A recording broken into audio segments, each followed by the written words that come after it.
मुंबईकरांसाठी महसूल विभागाची दिवाळी भेट. कोणत्याही मुद्रांक कार्यालयामध्ये दस्त नोंदणी शक्य होणार आहे. दस्त नोंदणीसाठी क्षेत्रीय मर्यादेची अट आता रद्द करण्यात आली. महसूल मंत्री चंद्रशेखर बावनकुळेंचा निर्णय. राज्यामध्ये मालमत्तांच्या खरेदी विक्रीमध्ये यंदा मोठी वाढ. 1 एप्रिल ते 12 ऑक्टोबरच्या दरम्यान तब्बल 22.2 लाख व्यवहार करण्यात आले. स्टॅम्प ड्युटी आणि रजिस्ट्रीमधून 29,795 कोटींचा महसूल मिळाला. रेडी रेकनर वाढवून देखील गेल्या वर्षीच्या तुलनेमध्ये यंदा 1.25 लाख व्यवहार जास्त झाले आहेत. सरकारी निधीच्या अभावी पोषण आहार योजनेचा निधी हा 4 महिन्यांपासूनच मिळालेला नाहीये. शिक्षकांनाच सध्या पदरमोड करून पोषण आहार उपलब्ध करून द्यावा लागत असल्याची परिस्थिती निर्माण झाली आहे. महायुती सरकारने सर्वांना समान निधी वाटपाचा निर्णय घेतला. मग सारथी, बार्टी, महाज्योती यामध्ये भेदभाव कशासाठी? विजय वडेट्टीवार यांचा सवाल. तर अर्थमंत्री अजित पवार यांच्याकडून निधी वाटपामध्ये भेदभाव, महाज्योतीच्या विद्यार्थ्यांचा आरोप आहे. सिंधुदुर्ग जिल्ह्यामधल्या वाड्या आणि रस्त्यांची जातीवाचक नावं बदलण्याचा ऐतिहासिक निर्णय घेण्यात आला. ग्रामविकास विभागाकडून शासन निर्णय जारी केल्याच्या नंतर पहिलाच आदेश.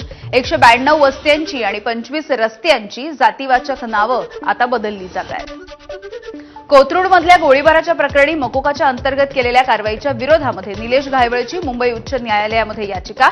आज सुनावणी. मीडिया ट्रायलमुळे आपल्या विरोधामध्ये कारवाई झाल्याचा निलेश घायवळचा आरोप आहे. टीकेची कारवाई करू नये अशीही मागणी आहे. निलेश घायवळ पासपोर्टच्या प्रकरणी 2 पोलिसांना नोटीस. अहिल्यानगरच्या 2 पोलिसांना पुणे पोलिसांनी नोटीस बजावली आहे. निलेश घायवळनं खोट्या कागदपत्रांवरती पासपोर्ट मिळवल्याचा संशय आहे. तत्कालीन पोलीस निरीक्षकासह कर्मचाऱ्यांना चौकशीला येण्याचे आदेश. निलेश घायवळ यांना अनिल देशमुख यांच्या माध्यमातून रोहित पवार यांनी पासपोर्ट दिला. निलेश घायवळ प्रकरणावरती सभापती राम शिंदे यांची पहिली प्रतिक्रिया. रोहित पवार बिनसलेलं व्यक्तिमत्व, ते दररोज खोटं बोलण्याचं काम करतात अशी ही प्रतिक्रिया. मकोकामधून सोडवण्यासाठी घायवळ याला रोहित पवार यांनी मदत केल्याचं त्यांचे नातेवाईक सांगतात. राम शिंदेंचा दावा आहे. तर घायवळ यांचे आणि रोहित पवारांचे कौटुंबिक संबंध. मात्र फोटो आले की रोहित पवार सामाजिक कार्य असल्याचं म्हणतात. राम शिंदेंचं टीकास्त्र. पुण्यामध्ये मद्यधुंद पोलीस कॉन्स्टेबलच्या कारची 6 वाहनांना धडक. या अपघातामध्ये अनेक जण गंभीररित्या जखमी झालेत. पुणे ग्रामीण पोलिसांकडून प्रकरण दडपण्याचा प्रयत्न. पोलीस कॉन्स्टेबल हेमंत इनामे याच्यावरती केवळ गुन्हा दाखल, अटक नाही. पोलीस कॉन्स्टेबल हेमंत इनामीची वैद्यकीय तपासणी देखील करण्यात आलेली नाही. नाशिकच्या पंचवटीमध्ये दिवसाढवळ्या थरार बघायला मिळाला. दुचाकीवरून आलेल्या 2 संशयितांचा युवकावरती धारदार शस्त्रानं हल्ला. सीसीटीव्हीमध्ये देखील ही घटना कैद झाली. काही बघ्यांनी देखील ही घटना कैद केलेली आहे. आरोपी फरार आहेत आणि पोलिसांकडून सध्या शोध सुरू आहे. पुण्यामधल्या दुकानात खरेदीच्या बहाण्यानं महिलेचं मंगळसूत्र चोरलं. वारजेमधल्या चोरीचं हादरवणारं सीसीटीव्ही फुटेज सध्या समोर आलंय. खासदार सुप्रिया सुळे यांनी हे सीसीटीव्ही फुटेज शेअर केलंय. या प्रकरणी वारजे माळवाडी पोलीस ठाण्यामध्ये गुन्हा दाखल.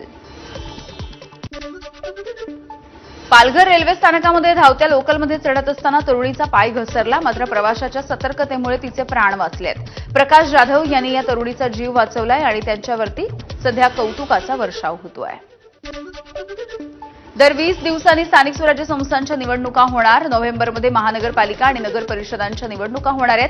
त्यानंतर 20 दिवसांनी जिल्हा परिषदेच्या निवडणुका, तर शेवटी महानगरपालिकेच्या निवडणुका होणार असल्याची सूत्रांची माहिती.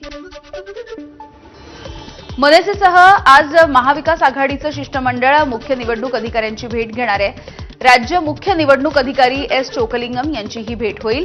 आगामी निवडणुका पारदर्शक पद्धतीनं पार पाडण्यासाठी निवेदन दिलं जाईल. मतदार याद्यांमधला घोळ आणि निकालामधल्या अडचणींच्या संदर्भात चर्चा देखील होणार आहे. दिल्लीमधल्या बैठकीचं कारण देत काँग्रेसचे प्रदेशाध्यक्ष हर्षवर्धन सपकाळ यांची आजच्या निवडणूक आयुक्तांच्या भेटीला अनुपस्थिती. मात्र नवा भिडू नको म्हणणाऱ्या सपकाळ यांनी राज ठाकरेंसोबत एकत्र येणं टाळलंय का असाही सवाल आहे. बऱ्याच मतदार याद्यांमध्ये घोळ दिसतोय. अनेक नावं वगळल्याचा संदीप देशपांडेंचा देखील आरोप आहे. तर जोगेश्वरीमध्ये कुठल्या तरी भाषेत नावं लिहिली असल्याचा मनसेचे नेते संदीप देशपांडेंचा आरोप आहे.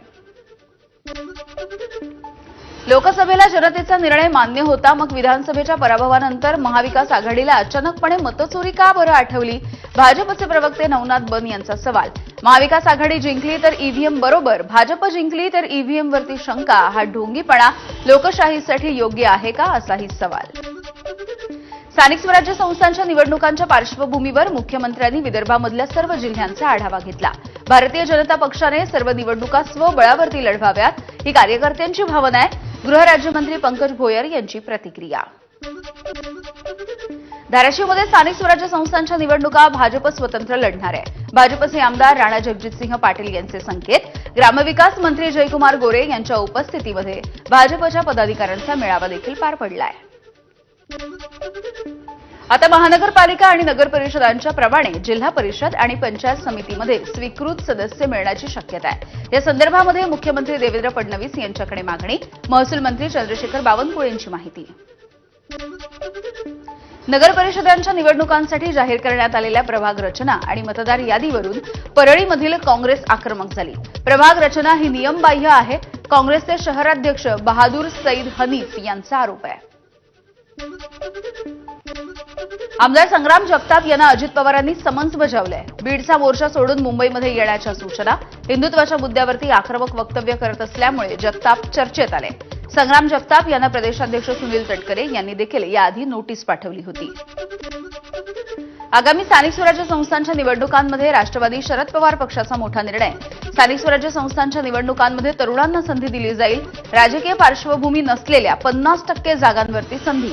युतीच्या संदर्भात आज राष्ट्रवादीची महत्त्वाची बैठक आहे. अजित पवारांच्या उपस्थितीमध्ये राष्ट्रवादी काँग्रेस पक्षाची आज ही बैठक होणार आहे. स्थानिक स्वराज्य संस्थांच्या निवडणुकांच्या पार्श्वभूमीवरती आज सर्व जिल्हाध्यक्षांची बैठक पार पडेल. आगामी निवडणुकांच्या अनुषंगानं अजित पवार युतीच्या संदर्भात नेमकी काय भूमिका जाहीर करणार, याकडे लक्ष. राज्य मंत्रिमंडळाची आज मंत्रालयामध्ये महत्त्वाची बैठक होती आहे. शेतकऱ्यांसाठी जाहीर केलेल्या पॅकेजच्या संदर्भात या बैठकीच्या दरम्यान आढावा घेतला जाईल. तर या बैठकीमध्ये आणखी काही निर्णय होणार आहेत का, याचीही शक्यता आहे. मुंबईमध्ये आय लव्ह देवाभाऊ असे बॅनर झळकले. बॅनरवरती मुख्यमंत्री देवेंद्र फडणवीस आणि जेसीबीचा फोटो आहे. तसंच आय लव्ह बुलडोझर बाबा असेही बॅनर. बॅनरवरती उत्तर प्रदेशचे मुख्यमंत्री योगी आदित्यनाथ यांचाही फोटो. अखिल भारतीय विद्यार्थी परिषद आणि महाराष्ट्र नवनिर्माण विद्यार्थी सेनेमधला वाद आणखी वाढण्याची शक्यता आहे. या प्रकरणी मनसेचे नेते अमित ठाकरे आज सकाळी 11:30 वाजता पुण्यामध्ये पुणे पोलीस आयुक्तांची भेट घेतील. आझाद मैदानामध्ये विराट शांतता मोर्चाचं आयोजन. महाबोधी महाविहार बौद्धांच्या ताब्यात देण्याची मागणी. आंबेडकरी बौद्ध जनतेनं लाखोंच्या संख्येनं मोर्चामध्ये सहभागी व्हावं, रामदास आठवलेंचं आवाहन.